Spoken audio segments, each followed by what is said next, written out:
There's a version of being bad with money that does not look irresponsible at all. It does not involve designer clothes, bottle service, crypto leverage, or a garage full of emotional support car payments. It looks like unopened emails. It looks like a subscription you meant to cancel 2 months ago. It looks like a medical bill sitting on the counter because you were going to call about it when you had more time. It looks like a return that missed the window, a renewal you forgot to change, a fee you noticed too late, a check you never deposited, a reimbursement form you never submitted, and a small charge you ignored because the week had already become aggressive enough without arguing with the cable company. None of that feels dramatic. That is exactly why it gets expensive. A lot of people think money only disappears through spending. They picture purchases, bad habits, weak discipline, or one emotionally unstable Saturday afternoon with a working debit card. But a surprising amount of money disappears through neglect. Not because people are lazy, because modern life is full of little administrative traps that punish delay, reward attention, and quietly charge a tax on being overloaded. Nick here, and today I want to talk about one of the most boring reasons people stay financially behind, which is also one of the most common. I want to talk about the cost of financial disorganization, why unfinished admin keeps turning into real money, and why some people are not actually better with money in the glamorous sense. They are just much better at not letting stupid little leaks stay open for months. Why disorganization gets treated like a personality quirk instead of a money problem. People usually talk about disorganization as if it is just a life skill issue. You are messy, scattered, bad at paperwork, not detail-oriented. The kind of person who has 6 tabs open, 3 unread texts from your dentist, and 1 mild but persistent belief that all forms should somehow complete themselves if you ignore them long enough. Cute. Except in adult life, disorganization is not just about clutter or chaos. It changes cash flow. That is the part people underestimate. If you miss a due date, that is money. If you forget to cancel a renewal, that is money. If you never compare the insurance quote, that is money. If you let the return window close, that is money. If you never file the claim, use the credit, dispute the fee, or move the money, that is money. These are not abstract, life admin failures. They are financial events. And what makes them dangerous is that they do not feel like spending. Nobody walks away from a forgotten subscription or a missed reimbursement feeling like they went shopping. There is no emotional moment, no bag in your hand, no nice meal, no new object sitting in the apartment. The money just leaves quietly while your brain is busy with something louder. That is why this drain lasts so long in so many people's lives. It hides in the category of, "I'll deal with that later," which sounds harmless right up until later has quietly cost you $2,400 this year. The ordinary version of this is everywhere. Picture a very normal month. Your car insurance renews at a rate you meant to shop around.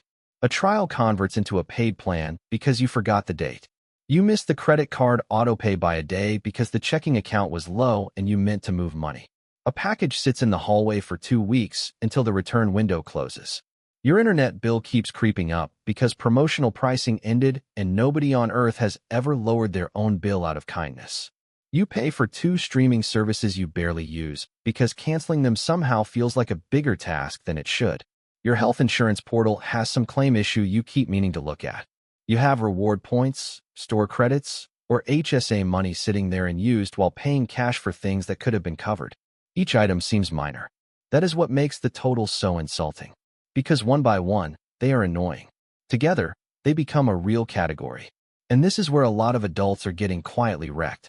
Not by one huge mistake, but by admin they keep carrying unfinished from week to week until the whole thing starts behaving like a second utility bill. The math gets ugly faster than people expect.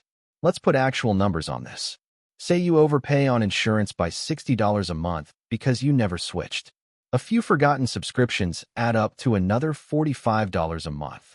Late fees, interest from timing problems, or random administrative penalties average maybe $40 a month over the year. And used credits, missed reimbursements, expired returns, and small bureaucratic losses cost another $75 a month. A couple overpriced renewals or plans you have not reviewed add another $50. That is already $270 a month. That is $3,240 a year. And honestly, for some people that number is low. Because it does not include larger mistakes like letting a bill go to collections over confusion, losing a deductible claim, missing tax optimization, or carrying a bad service contract, because comparing alternatives feels like psychic damage. Invest $270 a month at 8% over 20 years, and you end up around $159,000. That is a lot of money to lose to what basically amounts to an ungoverned inbox and a weak relationship with paperwork. No one says that sentence out loud, but that is what is happening. Why this category is so easy to ignore. The reason people underreact to this is simple. Disorganization creates diffuse losses, and diffuse losses are psychologically slippery. A $2,500 vacation feels expensive because it is one big visible number. 5 $17 charges, a $29 fee, a $64 price hike, an $83 missed reimbursement, and 3 months of an old plan quietly renewing do not feel like one event. They feel like life debris. Your brain is bad at gathering scattered losses into a single financial identity.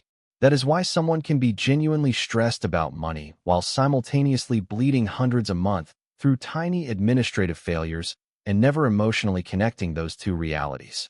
It is the same reason people worry intensely about groceries and then ignore the recurring structural leaks. Groceries feel like spending. Administrative drag feels like background noise. And background noise is expensive when it repeats. The psychological reason competent people still do this. A lot of financially capable people assume that if they are smart enough, they should naturally stay on top of all this. That is not how this works. Admin is rarely ignored because someone is stupid. It is ignored because it has the emotional profile of a task that is low dopamine, mildly annoying, mentally fragmented, and easy to postpone without immediate visible punishment.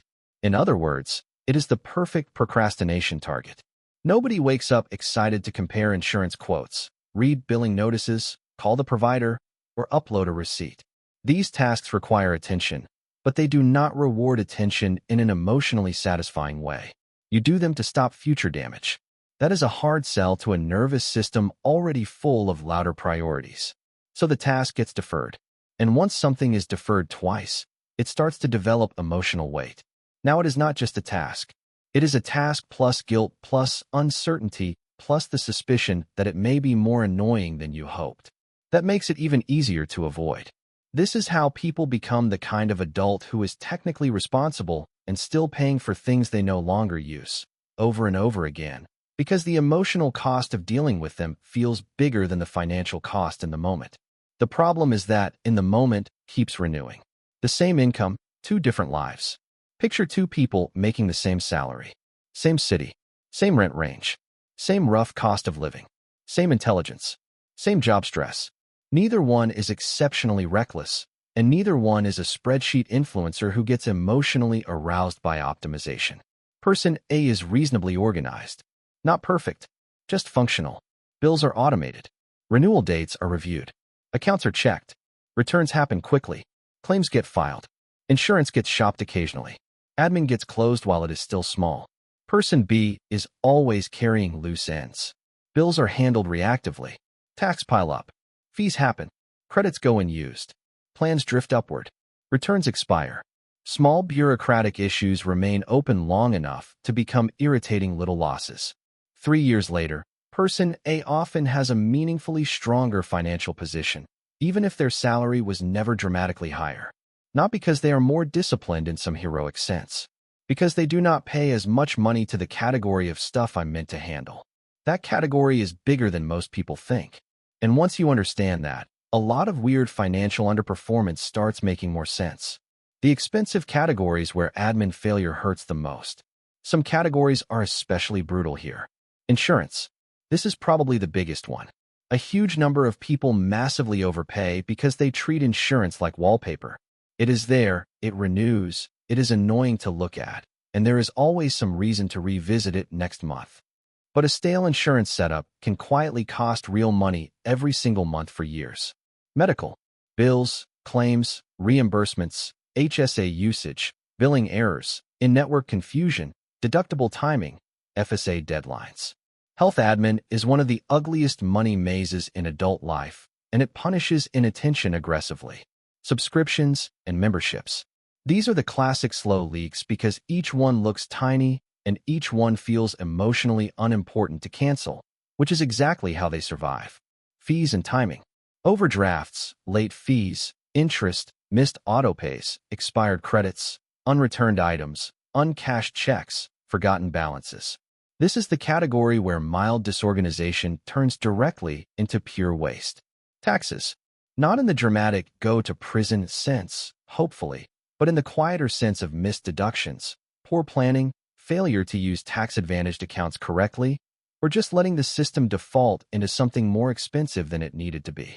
These are not glamorous financial wins, which is exactly why so many people ignore them and then wonder why their money feels weaker than their income suggests. Why this becomes worse when life gets busier.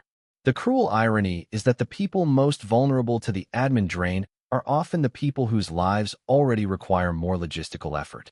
Parents, caregivers, people with inconsistent schedules, people juggling multiple jobs, people under chronic stress, people with any kind of neurodivergent executive function issues, people whose lives are held together with effort that already exceeds the official budget for effort. These are exactly the people most likely to say, I know, I just haven't had time. And they are usually telling the truth. That is why this category should not be framed as a moral failure. It is a systems problem. The money gets lost not because the person does not care, but because the surrounding life has too many moving parts and not enough closure. But the fact that it is understandable does not make it cheap. This is what adulthood is so good at doing. It takes something reasonable, understandable, and human, then still sends an invoice anyway. How disorganization distorts bigger financial decisions. The admin drain is not just about small leaks. It also changes how people relate to bigger choices. When your financial life already feels cluttered and undermanaged, you become less likely to tackle things that require clean thinking. You delay opening the investment account. You avoid reviewing the debt. You postpone changing banks. You never restructure the bill system. You put off the side income setup. You keep old accounts, old plans, old defaults, old bad arrangements, because the idea of sorting everything out feels bigger than your available mental bandwidth. That matters because financial strength often comes from maintenance, not magic.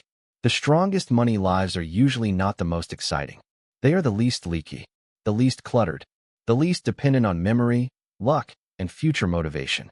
Disorganization turns this on its head. It makes your finances rely on catching things in time. That is a fragile way to live. The emotional cost matters too. There is another expense here that does not show up in a spreadsheet right away, but it still matters. Disorganized money creates background shame. Not dramatic shame. Administrative shame. The feeling that you are vaguely behind. That there is always something you forgot.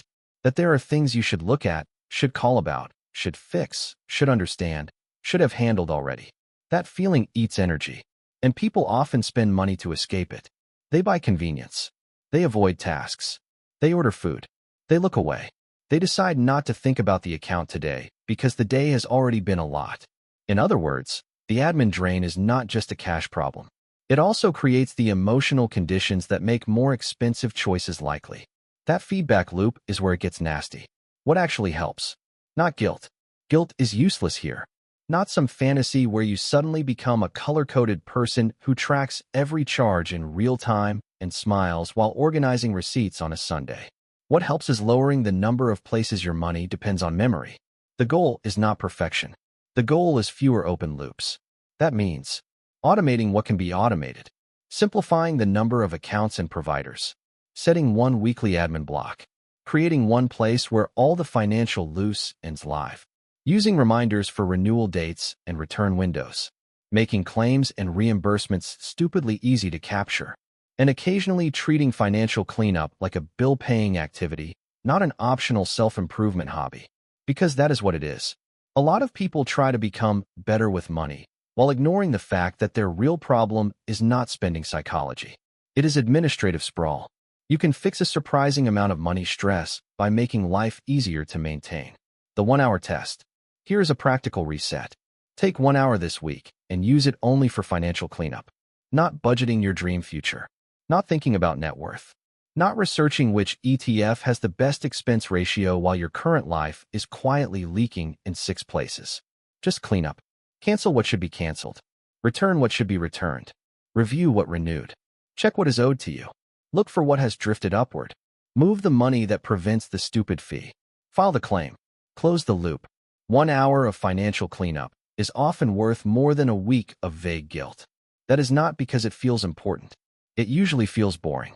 It is because boring things often have excellent returns. The part that should stay with you.